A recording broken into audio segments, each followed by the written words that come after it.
of Journalists Hangout. I am Abosedi Adeniro Aderemi. We'll be taking a delayed broadcast from Zamfara State to commemorate the first year of Governor Dauda Lawal in the state. You can continue to watch Journalists Hangout on YouTube and Sky. Thank you very much. We have listened to recitation from the glorious Quran, and it is now time for us to listen to the Honorable Commissioner for Education, Science and Technology, Malam Odato Madawaki, to welcome His Excellency and other esteemed guests to this event. Malam Odato Madawaki.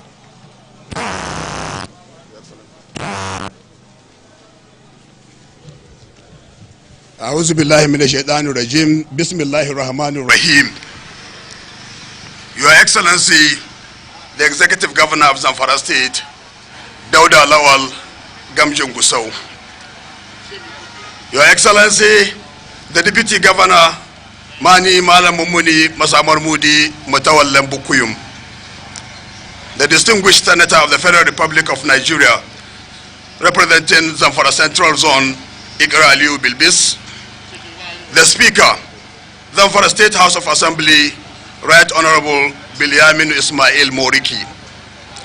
Honorable members, National and State Assemblies here present, Secretary to the State Government, Malam Abubakar Muhammad Nakwada, Chief of Staff, Government House, Honorable Mukhtar Luga, ably represented by the Deputy Chief of Staff, Aminu Al-Majir, Head of the Civil Service, Zamfara State, Barrister Ahmed Aliyu Liman, His Royal Highness, the Emir of Gusau, Alhaji Ibrahim Bello, OFR, other Royal Highnesses, traditional and religious leaders here present, the Chief Justice of Zamfara State, Her Lordship Haji Akulu Aliyu, the Grand Qadi Zamfara State, Alhaji Dahiru Muhammad Gusau, ably represented by Qadi Hadi Sani, honorable members, Zamfara State Executive Council and Special Advisors, my elder brother, Engineer Abu Magaji, former Permanent Secretary in the Federal Civil Service, Permanent Secretaries here present, sole administrators and council members here present, Head of Security Agencies here present, distinguished invited guests, members of the press corps, ladies and gentlemen, Assalamu alaikum wa rahmatullahi wa barakatuh. In the name of Allah, the most beneficent, the most merciful, praise be to the Almighty Allah, the Master of the universe and the hereafter. May the infinite blessings of Allah be unto our beloved Prophet Muhammad sallallahu alaihi wasallam, his companions, and all of us who adhere to his teachings until the day of accountability. I am pleased to once again stand before you to welcome you all, particularly our august visitors who are with us today as we continue to commission projects after projects, marking 1 year in office of our dear governor, to the glory of Allah subhanahu wa ta'ala.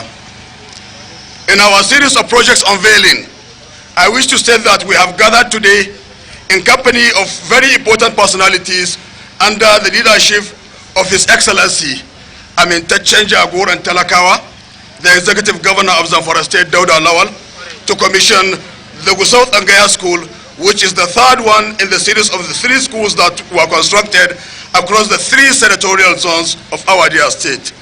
It represents the central zone of the state.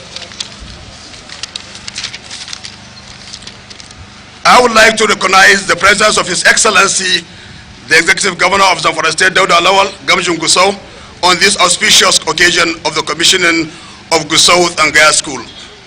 Similarly, I welcome His Excellency, the Deputy Governor, Speaker of the State House of Assembly, honorable members of the National and State Assemblies here present, Secretary to the State Government, Chief of Staff, my fellow honorable commissioners, special advisors, local government sole administrators, traditional and religious leaders, chief officers of security agencies, and other distinguished guests to the occasion. Your Excellency, distinguished ladies and gentlemen, the remarkable feat by His Excellency within a span of 12 months are certainly unprecedented. It is a clear testimony that your leadership is a focused, visionary, and exemplary one that is genuinely committed to the development of Zamfara State. It is therefore a source of pride to us, the good people of Zamfara, to have you at the helm of affairs of the state. May you continue to have the good health, commitment, determination, focus, and Allah's protection as you continue to provide more dividends of democracy to our people. All that needs to be said about Anga School has been mentioned at both Gumi and Kauran Namuda. However, for the sake of emphasis, the Anga system is the culmination of Islamic and Western education so that they can symbiotically produce an individual spiritually endowed and technically oriented to compete favorably in the present challenging environment. It is therefore my earnest hope that and expectation that all of us, the critical stakeholders, will play our roles right so that the purpose of establishing the schools will be achieved. Once again, I welcome His Excellency and all the dignitaries here present and hope that this project will mark a turning point in addressing the mind-blowing issue of out-of-school children and the lack of access to quality education by many of our children. May the Almighty Allah remain our source of inspiration. Assalamu alaikum wa rahmatullahi wa barakatuh.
At this point in time,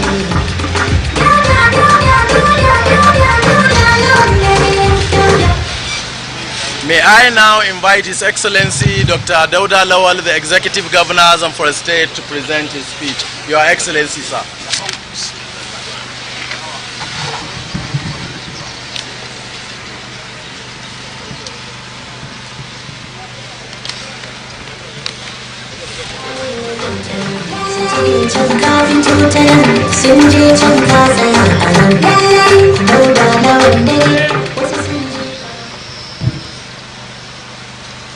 أعوذ بالله من الشيطان الرجيم بسم الله الرحمن الرحيم. The Deputy Governor, Zamfara State, the Speaker, and other members of the Zamfara State House of Assembly, Chief Judge, and the Grand Qadi, Secretary to the Government, Chief of Staff, Head of Service, honorable commissioners and advisors, your royal highnesses that are here with us today, our big brother, retired permanent secretary, Engineer Abu Magaji, our elders, local government administrators, distinguished media team, distinguished ladies and gentlemen, Assalamu alaikum. I begin by expressing my profound gratitude to Allah subhanahu wa ta'ala for granting us the opportunity to gather for the inauguration of yet another vital, initiated and executed project by our administration. This initiative marked a significant achievement in our determined efforts to enhance the quality of lives of people of our dear state within the span of just 12 months of the tenure of our administration. Today, we inaugurate another Sangaya school here in Gusau, which is for the Zamfara Central Senatorial District. This event follows the successful inauguration of similar schools in Gumi, serving the Zamfara West Senatorial District, and in Kauranamode yesterday, representing the Zamfara North District. Ladies and gentlemen, I mentioned in Gumi and Kauranamode the Angaya system of education, a traditional Quranic school, has been an integral part of our culture for decades. It has served as a foundation for moral and scholastic education in Muslim-dominated society in northern Nigeria. Nearly every Muslim child growing up in this region has experienced this form of education. The modernized Angaya school, also known as Islamia school, are designed to integrate elements of Western education with traditional Islamic teachings. This system is aimed to encourage parents who may still harbor reservation about purely Western education to send their children to these schools. By providing a balanced curriculum, we ensure that our children receive both religious and secular education, which equips them with the skills needed to survive in the modern world while staying rooted in their faith. This initiative will significantly help in reducing the number of out-of-school children, a challenge for which Zamfara State has unfortunately ranked very, very high. By opening a new vistas of opportunities for these children, we hope to inspire many of them to pursue higher education in the future, thereby enhancing their prospects and contributing to the development of our dear state. I'm pleased to highlight that this project is part of the World Bank intervention supported by the Universal Basic Education Commission, UBEC, and the Better Education Service Delivery for All BESDA program. It aligns with Goal 4 of the Sustainable Development Goals (SDGs), which aims to ensure inclusive and equitable quality education, as well as promote lifelong learning opportunities for all. This goal is critical in reducing disparities and inequalities in education, both in access as well as in quality. On this note, I urge all stakeholders to continue exploring ways to enhance our commitment to the providing quality and inclusive education. Through our collective efforts, we will inshallah transform Zamfara State into a model of educational excellence. It is my honor and privilege to proceed to inaugurate this Angaya school here in Gusau. I pray for a future filled with prosperity, development, and peaceful coexistence for our dear state, Zamfara. And I want to thank you for finding the time to be with us. Some of you, we've been together since 8 a.m. in the morning, and we're still here. I therefore thank you all for finding the time to be partners in progress. Thank you very much. Jama'a, assalamu alaikum. Kamar yadda kuke gani da ikon Allah, yau wannan ranar 29 ga watan Mayu, wanda shine zo daidai da ranar da muka cika shekara ɗaya a kujerar mulki da ikon Allah.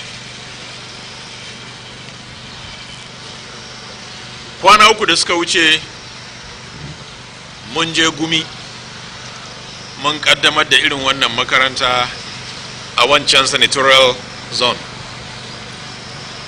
Jiya mun je Kauran Namuda, muka kaddamar da wannan makaranta wanda tsohon gwamna Mahmud Aliyu Shinkafi ya kaddamar a garin Kauran Namuda a jiya. Yau kuma cikin ikon Allah ga mu a babban birnin Zamfara, wato Gusau, wanda ni ne zan kaddamar da wannan makaranta da ikon Allah. Wato babban amfanin wannan makaranta shine bisa ga la'akari da muka yi na gap da muka samu tsakanin makarantunmu na Islamiyya da kuma makarantun zamani na boko. Muka ga cewa ya kamata mu bullo da hanyoyi wanda guda biyun za su iya haɗuwa, ya zamanto yaranmu sun samu karatun Alkur'ani kuma sun samu na boko. Kamar yadda aka sani, rayuwar ta yanzu sai an haɗa da duka biyu.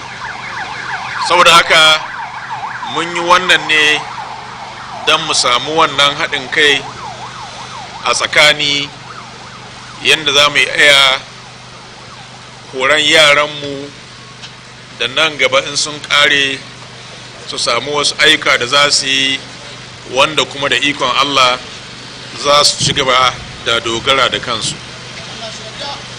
Wannan makaranta tana haɗe da azuzuwa da wuraren kwana da makamantansu, wanda da ikon Allah yaran nan za su zauna a koyar da su. Saboda haka ina amfani da wannan dama da roƙi iyaye a yi ƙoƙari a bar yara su zo wannan makaranta don wannan abu yana ɗaya daga cikin abubuwan da ikon Allah za su kawo mana ci gaba a wannan jiha tamu. Mun san cewa yau aka yi maganar Zamfara, inda wajen maganar ilimi ne za a ce mu ne na can ƙasa. To da ikon Allah da wannan dama da Allah ya bamu na wannan mulki, kafin mu kare insha Allahu jihar Zamfara za ta zama ɗaya daga cikin jihohin da ake alfahari da ita wajen ilimi insha Allah. Saboda haka ina ƙara godiya da wannan karamci da aka yi mana, da wannan ƙauna da addu'a da ake yi mana. Fatanmu shine mu a matsayinku na shugabanni a ta mana addu'a Allah ya ci gaba da ba mu dama mu yi muku gaskiya. Ina ƙara amfani da wannan dama na ƙara roƙo ga al'ummar jihar Zamfara akan maganar addu'a da muke nema a koda yaushe, la'akari da matsalolin tsaro da muke fama da su a wannan jiha, a wannan yanki namu da kuma Najeriya baki daya. Saboda kai na roƙo duk lokacin da aka yi sallah a masallatanmu, don Allah a sa mu a cikin addu'a, a sa Zamfara a cikin addu'a. Abu ne wanda mun yi imani shi kuma mun sani babu abin da ya gagari Allah. Saboda haka in muka ci gaba da kai kukanmu ga Ubangiji, insha Allahu Allah mai rahama ne kuma mai jin kai, kuma zai tausaya mana wajen wannan masiba da muke fama da ita ta rashin tsaro da makamantansu.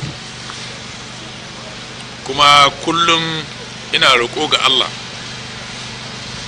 duk wani wanda yake da hannu a cikin wannan matsala ta rashin tsaro da muke fuskanta, Ubangiji Allah ka yi mana maganin shi. Ka san su, Allah ka sa abin da ke zukatanmu.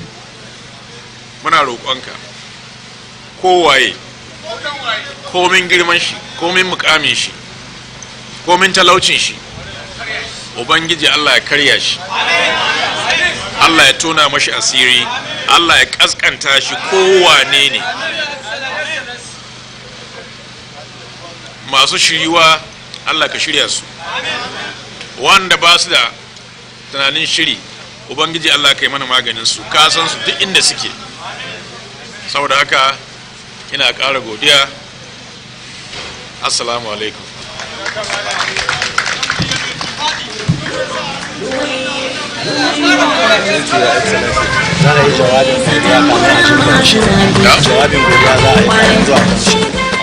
Please, gentlemen of the press, we take the vote of thanks before the commissioning, so you can say where you are.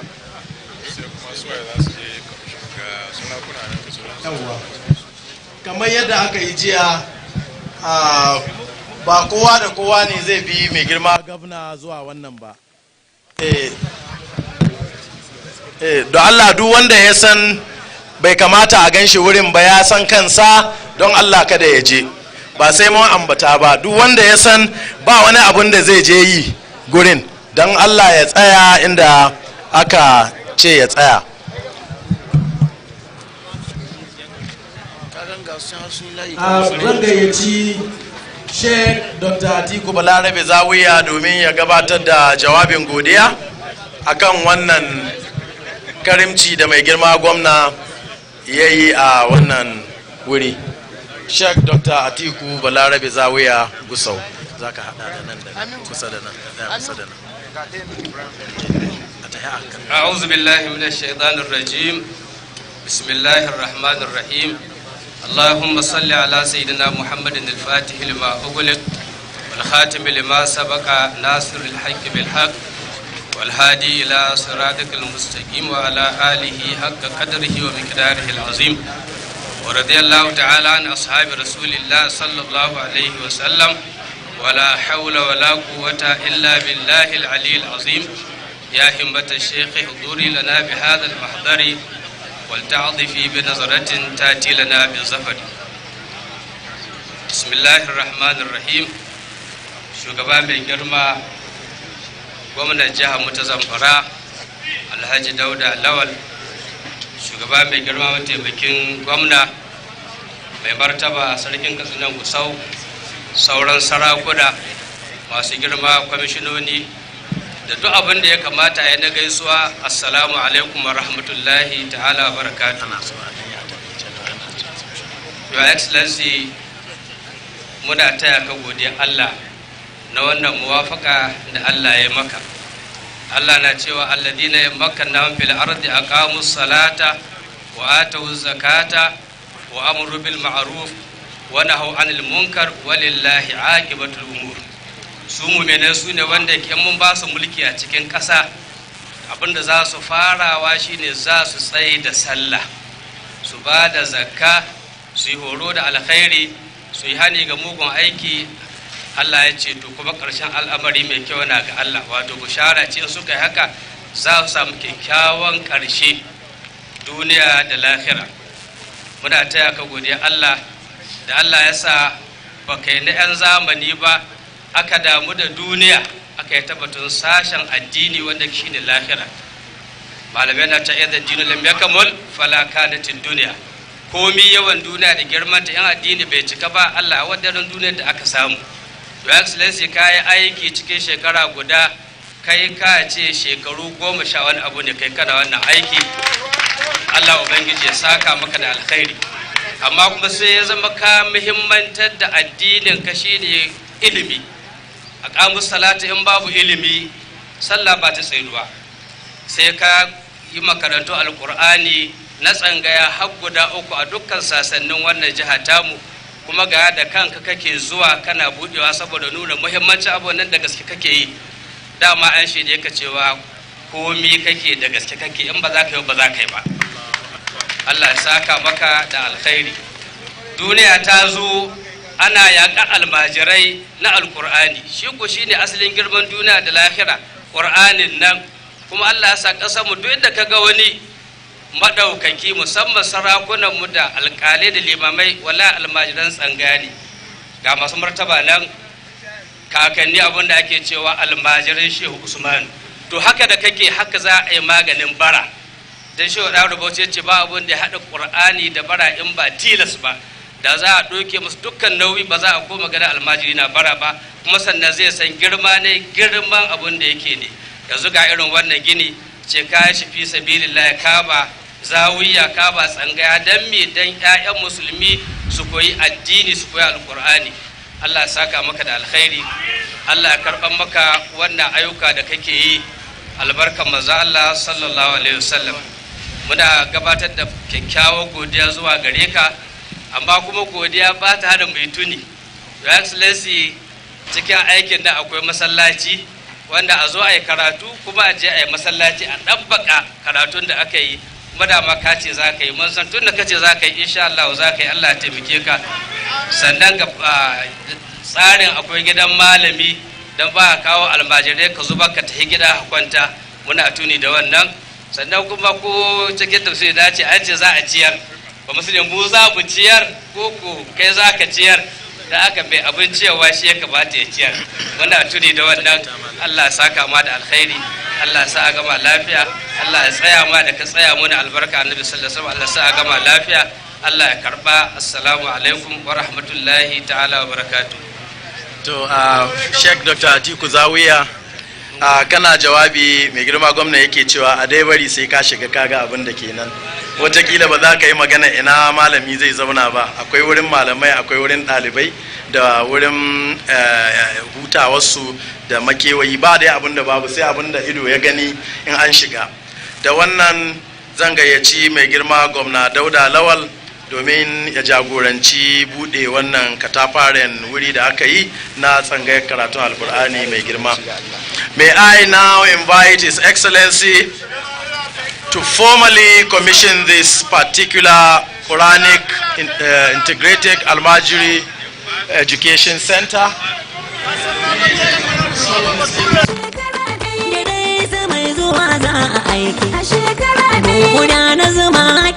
da zaki a shekara Dauda Lawal gamje ka zarce marke a shekara a Zamfara ka yayo ka da gaskiya gamna Dauda gamje Dauda gamna Zamfara gamna Dauda.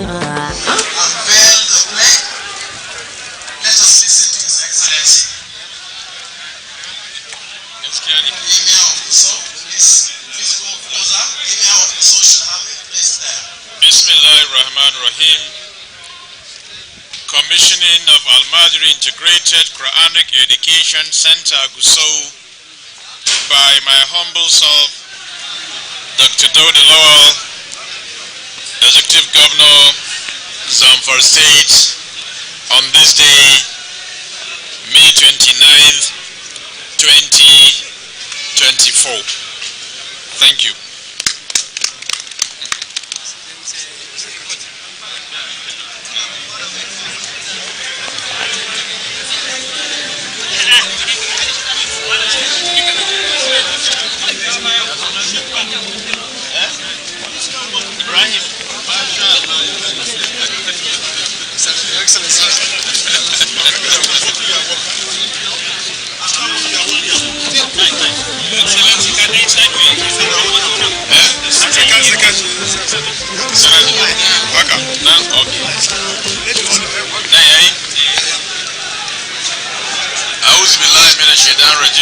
Bismillahirrahmanirrahim. Da suna Allah mai rahama mai jin kai, yau na buɗe wannan makaranta ta tsangaya Islamic School don amfani yaran da kuma shugaban al'ummar jihar Zamfara da ikon Allah. Bismillahirrahmanirrahim.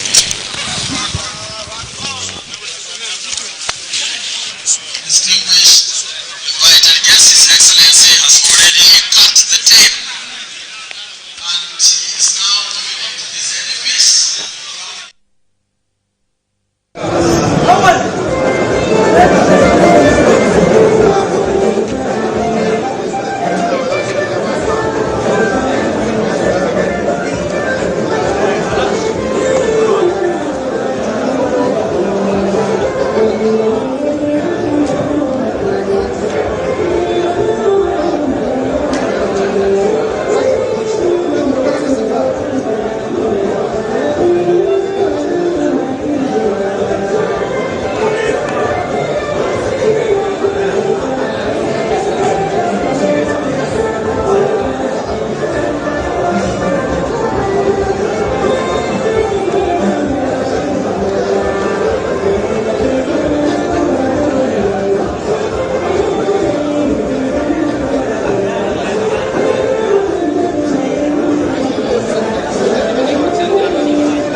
Zamfara ta yi sab da zuwanka gamji mun yaba wa rukunka. Dauda Lawal Gusau gwamna kaya abin da za mu yaba. Sannu da ayyuka gwamna ka gyara karkara da birane. Dauda mun yaba da rukunka. Gwiwan talaka gwamna samun ka gwamna ai abin ayaba ne. Baba ka ƙara gyara jama'a. Allah ya yi ka gwamna murin ka jajirce ka cece mutane. Dauda Allah da nufin kamar kuna yan hadawar ka gwamnati su sun ka karya jihar.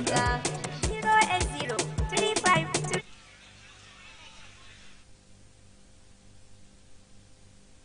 waƙar zaɓaɓɓen gwamnan jihar Zamfara.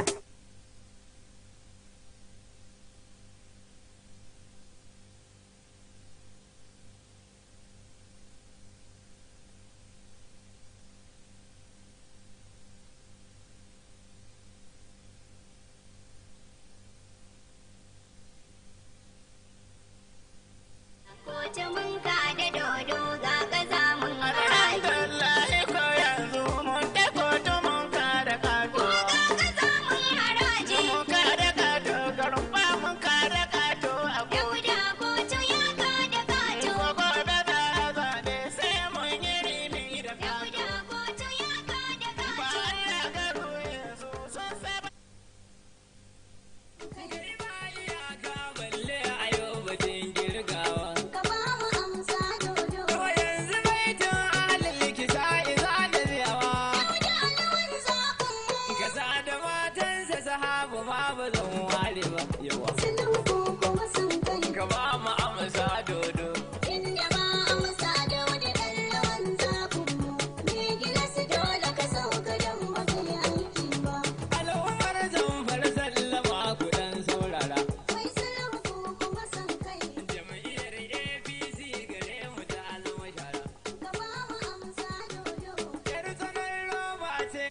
Kuru ko ku gane ta tawagar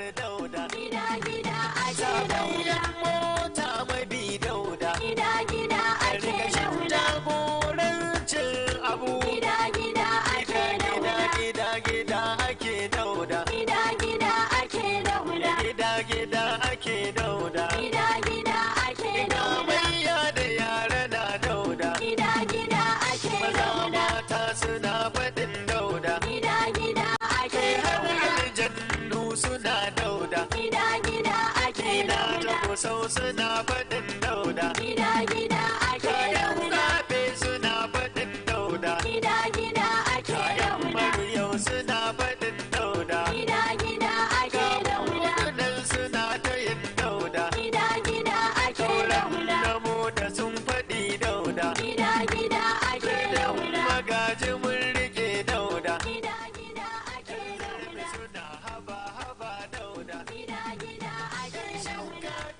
Yau suna dauda. Gida ake dauda. Mafara suna ta yin dauda. Gida ake dauda. Radin suna faɗin dauda. Gida ake dauda. Kura suna ta yin dauda. Gida ake dauda. Gida suna kiran dauda. Gida ake dauda. Yau suna faɗin dauda. Gida ake dauda. Can ake ta yin dauda. Gida ake dauda. Gida.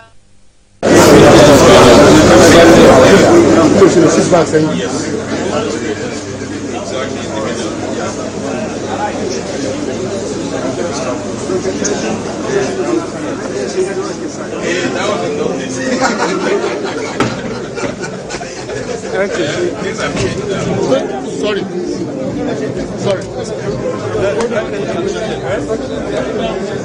I could invite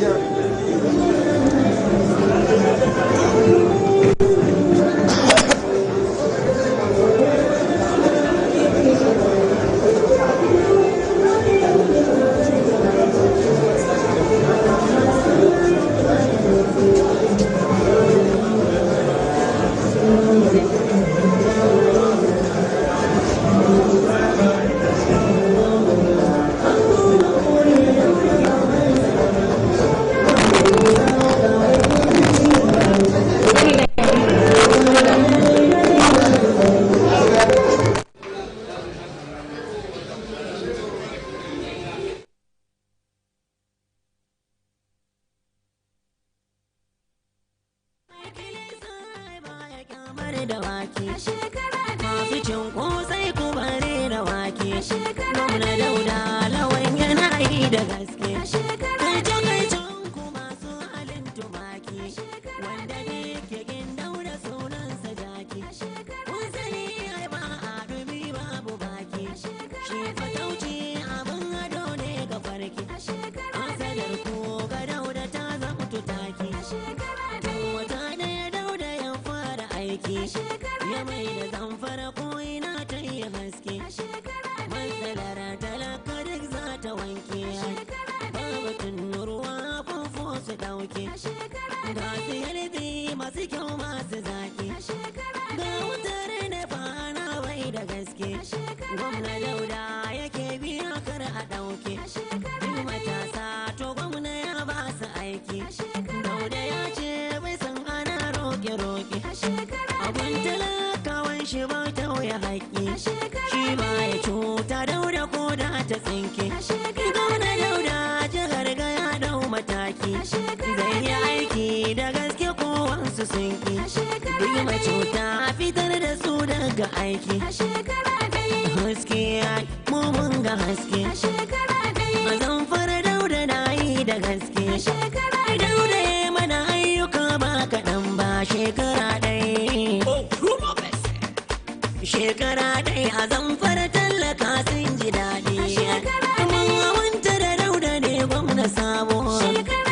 A Zamfara ko ina mun wadata. Shekara ɗaya a Zamfara tallaka sun ji daɗi. Shekara ɗaya. Dauda ne gwamna sabo. Shekara ɗaya. A Zamfara ko ina mun wadata. Shekara ɗaya.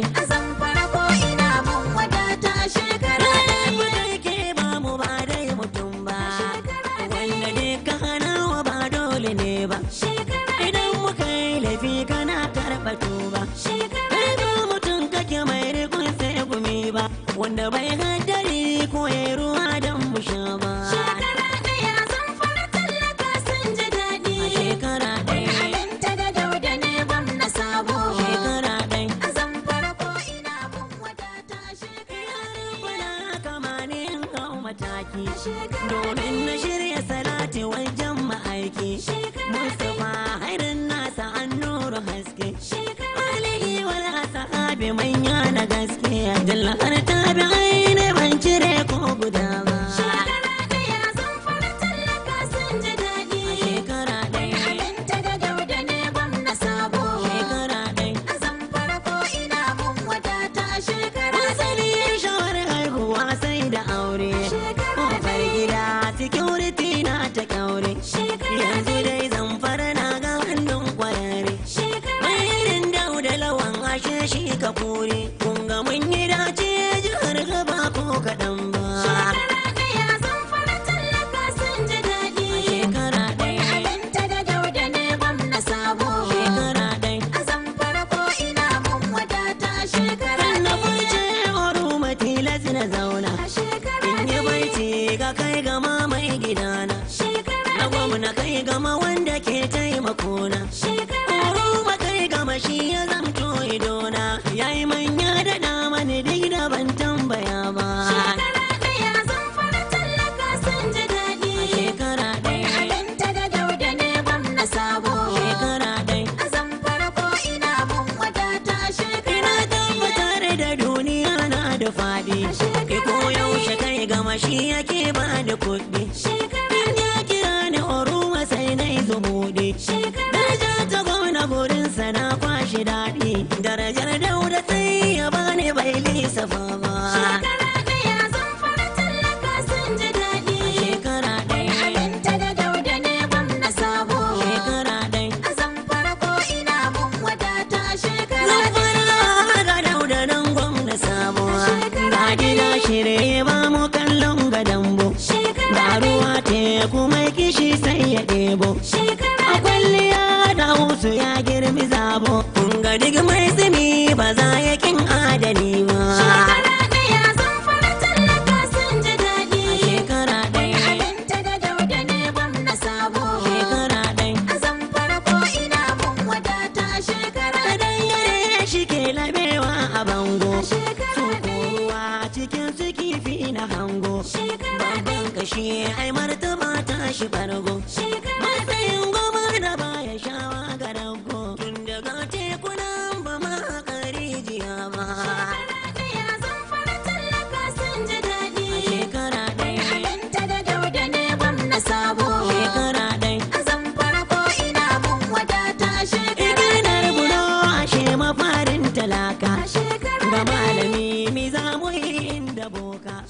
Jamfa da hula sun fi ƙarfin a kirka. Dauda Lawal ruwa da kai za wanka. Da Allah dai ka ba dai mutum. Gentlemen of the press, we've gone around the building. You've seen the classrooms as well as the hostels and the convenience. And I believe this is very modest. And I want to thank the contractor who did a fantastic job here. The remaining space on the other side, we're equally going to utilize that to upgrade the place and also possibly provide a separate kitchen on the other side where food will be cooked for the students. As you heard, one of the scholar was asking for a place of worship.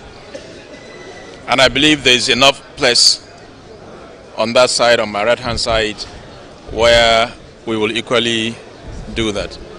We will continue to improve as we progress. This is the first model. When we're doing the next one, we will equally improve on all the deficiencies that we discovered in the 3 locations where we have this Angaya school. As you know, we have one in Gumi that was commissioned by Sultan. We have one in Karanamuda that was commissioned yesterday by the former governor of Zamfara State, Mahmoud Ali Shinkafi, and this one in Gusau Central that I just commissioned. So I want to thank everybody for your understanding, for your cooperation, for all the support. Thank you, and thank you.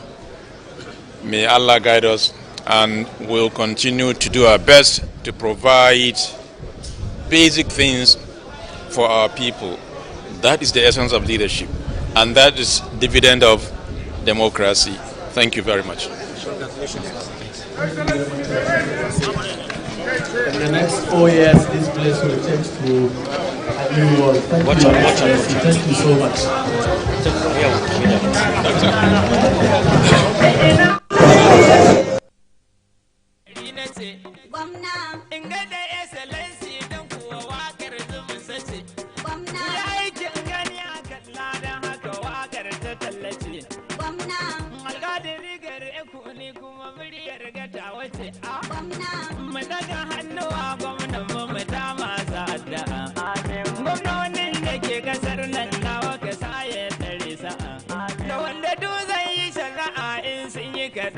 Haka in za a yau dubira an yi ka sana waye sama.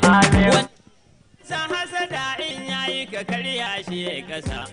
Wanda zai masa kai da in yi ayyukansa Allah mayar masa. Tsawon kwana muka roƙa gwamna Allah da da masa. Makira ya jaha kwarin gwiwa da da masa. Matafa wa excellency. Gode ma excellency. Muna son ka excellency. Muna nan tare da Dauda. Mutanen gari ku shaida. Yan karkara ku shaida. Ga malamin siyasar Zamfara kowa ya zo ya gan shi. Guje kuce da mai laya ga me zamani gaban shi. Waza ya kai ka balle ya fi ka Dauda ya zo mu kai shi. Sunan ka gamda kurman dutse ya rizki ajalin shi. Kowa akwai gwanin samu ma yau ga gwanin mu Dauda. Kowa da ra'ayin samu kuma ga ra'ayin mu Dauda. Kowa ya dauki nasa ni dai na dauki nawa Dauda. Jama'ar Kebbi na yabanka, Sokotawa suna yabanka, Katsinawa suna yabanka. Ga shi bayani gamje Kanawa muna yabanka.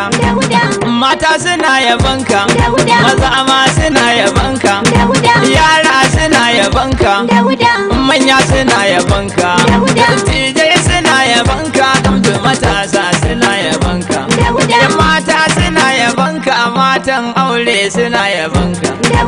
Komai gudun barewa daji dai za ta je ta kwana. In kifi yana da haushin ta ana shi ko biri a shana. Giwa tana da haushin zaki sarkin dawa a suna. Ba dai ma hasada ba, ba sa iya da kai ba, ba dai ma yaudara ba, ba dai ma ketata ba, ba dai ma gulmata ba, ba dai ma zambata ba, ba dai ma handama ba. Ko za su je ga boka, boka ya fara girka, to sun karo da jinka. Allahu zai tsare ka Dauda, ba za su ka da kai ba. Allahu zai tsare ka Dauda, ba za su tada kai ba. Gayyar mayaudarin can Dauda yau ka dara su suna. Sun hada kai a APC kuma yau ka saka su koma.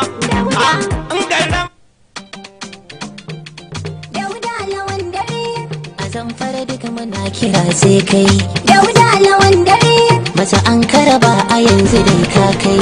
Welcome back from the live telecast. We'll now continue with our regular programs. Stay tuned.